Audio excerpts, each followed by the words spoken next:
हर हर महादेव दोस्तों। आज हम आपको भगवान शिव जी के एक और ज्योतिर्लिंग और चार धामों में से एक धाम, वह स्थान जहां पर कि भगवान श्री राम जी का विशेष महत्व है, रामेश्वरम की यात्रा के बारे में संपूर्ण जानकारी देंगे। हम जानेंगे कि हम यहां पर कैसे पहुंचे, कहां पर रूम मिलेगा, खाने की व्यवस्था और साथ ही हम रामेश्वरम ज्योतिर्लिंग दर्शन की संपूर्ण जानकारी आपको देंगे। इसी के साथ कहां कहां घूम सकते हैं उसके बारे में भी हम आपको बताएंगे। दोस्तों, जैसे कि भगवान शिव जी के रामेश्वरम ज्योतिर्लिंग, जो कि हिंद महासागर और बंगाल की खाड़ी से चारों ओर घिरा हुआ एक सुंदर शंख आकार द्वीप है, जो कि भारत के साउथ के तमिलनाडु रामनाथपुरम में स्थित है। पहले जानते हैं यहाँ पर कैसे पहुँचे। दोस्तों, यहाँ पर आने के लिए सबसे अच्छा विकल्प रेलवे है। हम ट्रेन से यहाँ पर बड़े ही आसानी से आ सकते हैं। यहाँ पर आने के लिए आपको इन स्टेशनों में से कोई एक स्टेशन चूज करना पड़ेगा। पहला चेन्नई, दूसरा मदुरई, तीसरा मंडपम। क्योंकि अगर हम नॉर्थ साइड या बेंगलुरु, मुंबई या फिर ईस्ट साइड में रहते हैं तो हमें सबसे पहले इन स्टेशनों पर आना ही होगा। इन तीनों स्टेशनों में से कोई भी एक स्टेशन चूज कर लें और वहां पर आ जाएं। उसके बाद इन तीनों स्टेशनों से हम सीधा रामेश्वरम स्टेशन ट्रेन पकड़कर पहुंच सकते हैं। दूसरा ऑप्शन है फ्लाइट। दोस्तों, यहाँ पर भी आप अपने किसी भी नज़दीकी एयरपोर्ट से फ्लाइट लेकर सीधा ही मदुरई एयरपोर्ट आ जाएं। वहां से सीधा पहुंचे मदुरई बस स्टैंड या फिर मदुरई स्टेशन। यहाँ से ट्रेन पकड़कर या बस पकड़कर सीधा पहुंच जाएं रामेश्वरम। अब बात करते हैं यहाँ पर ठहरने की व्यवस्था के बारे में। रामेश्वरम में हमें रहने के लिए बहुत सारी धर्मशालाएं मिल जाएंगी।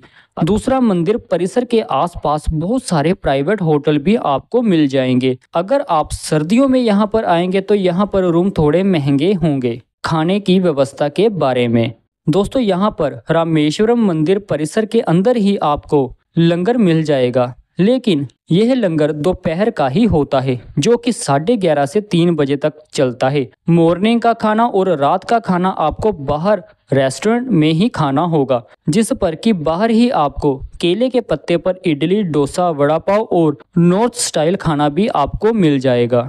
यहाँ पर केले के पत्तों पर खाना खाना बिल्कुल भी ना भूलें, अलग ही स्वाद आएगा। अब जानते हैं रामेश्वरम ज्योतिर्लिंग मंदिर में दर्शन के बारे में।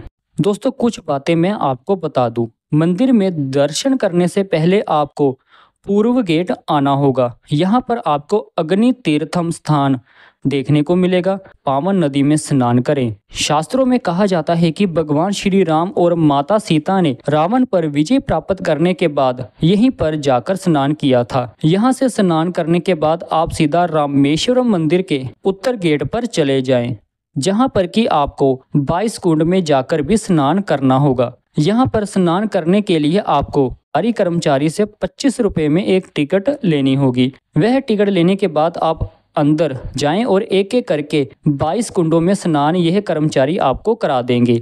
यहाँ पर स्नान करने के बाद आगे ही चेंजिंग रूम है, जहाँ पर कि आप अपने वस्त्र चेंज कर लेंगे। मंदिर परिसर के बाहर ही आपको बहुत सारे रोकर रूम मिल जाएंगे, जहां पर कि आप अपना बैग जमा कर सकते हैं। यहाँ पर 10 से 20 रुपए तक का लॉकर चार्ज आपको देना होगा। इसके बाद आप सीधा मंदिर परिसर के अंदर जाएं और भगवान शिव जी के ज्योतिर्लिंग के दर्शन करें। यहाँ पर आपको भगवान शिव जी के 2 ज्योतिर्लिंग के दर्शन होंगे। एक ज्योतिर्लिंग जो माता सीता ने मिट्टी से बनाया था, दूसरा ज्योतिर्लिंग जो हनुमान जी कैलाश पर्वत से लेकर आए थे। शास्त्रों में यह वर्णन किया गया है कि जब प्रभु श्री राम जी ने रावण का वध किया था तो ब्राह्मण पाप से मुक्ति के लिए उन्होंने पहले अग्नि तीर्थ नदी में स्नान किया था। उसके बाद यहाँ पर 22 कुंड स्थापित किए थे और फिर भगवान शिव जी की पूजा करने के लिए उन्होंने हनुमान जी को भगवान शिव जी के पास कैलाश पर्वत शिवलिंग लाने के लिए भेजा था। लेकिन हनुमान जी समय पर नहीं पहुंच पाए तो माता सीता ने यहाँ पर मिट्टी से शिवलिंग तैयार किया, जिस पर कि भगवान श्री राम और माता जी ने पूजा की। पूजा करने के बाद हनुमान जी शिवलिंग लेकर आ गए। तब से यहाँ पर दोनों ही शिवलिंग स्थापित किए हुए हैं। एक माता जी द्वारा बनाया गया है, दूसरा हनुमान जी लेकर आए थे। इन दोनों शिवलिंग के आप दर्शन करें। अब बात करते हैं यहाँ पर आसपास हम कहाँ कहाँ घूम सकते हैं।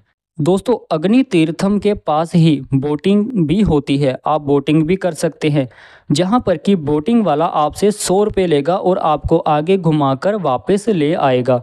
आप इसका एंजॉय जरूर करें। मंदिर के आसपास ही आपको कुछ ही दूरी पर लगभग 700 मीटर पर राम तीर्थ देखने को मिलेगा, जहां पर कि आप राम कुंड भी देखेंगे। यहाँ पर भी एक मंदिर है, यहाँ पर भी जाएं और दर्शन करें। और कुछ ही कदमों की दूरी पर आपको लक्ष्मण तीर्थ भी देखने को मिलेगा और यहाँ पर भी लक्ष्मण कुंड के आपको दर्शन होंगे, वहाँ पर भी जरूर जाएं। पास ही में आपको श्री पंचमुखी हनुमान मंदिर के दर्शन होंगे, आप यहाँ पर भी जरूर जाएं। मंदिर के अंदर एक तो आपको श्री पंचमुखी हनुमान जी के दर्शन होंगे, दूसरा आप राम सेतु पत्थरों के भी दर्शन कर सकेंगे। हनुमान मंदिर के सामने ही श्री नटराजन मंदिर भी है, आप यहाँ पर भी जाएं और दर्शन करें।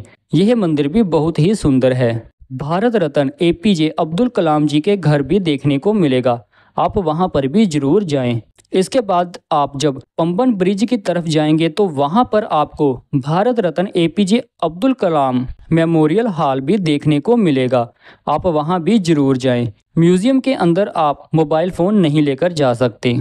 रामेश्वरम मंदिर से 2 किलोमीटर की दूरी पर ही आपको कोठादा रामर टेम्पल भी देखने को मिलेगा। यहाँ पर भगवान श्री राम जी ने रावण के भाई विभीषण का राज्य अभिषेक किया था, यहाँ पर भी जरूर जाएं। मंदिर परिसर से 5 या 6 किलोमीटर की दूरी पर ही आपको श्री नंबू नायकी टेम्पल मंदिर के दर्शन होंगे, भी जरूर जाएं। और सबसे इम्पोर्टेंट धनुषकोडी, जो कि मंदिर परिसर से तकरीबन 20 किलोमीटर की दूरी पर है, आप यहाँ पर भी जरूर जाएं। अब जानते हैं कि हमें यहाँ पर कितने दिनों का टूर बनाना चाहिए। तो दोस्तों अगर हम यहाँ पर 2 डे और 2 नाइट का टूर बनाएंगे तो हमारे लिए बेस्ट और आरामदायक रहेगा। एक दिन यहाँ मंदिर और मंदिर के आसपास घूम सकते हैं, ज्योतिर्लिंग के दर्शन कर सकते हैं। दूसरे दिन हम धनुषकोडी और पंबन ब्रिज और बोटिंग का आनंद ले सकते हैं। तो ये थी रामेश्वरम भगवान शिव जी के ज्योतिर्लिंग की संपूर्ण जानकारी के बारे में। उम्मीद करता हूँ यह जानकारी आपकी यात्रा को और आसान बनाएगी। वीडियो अच्छी लगे तो हर हर महादेव कमेंट में लिखें और हमारे चैनल को सब्सक्राइब करना ना भूलें। हर हर महादेव।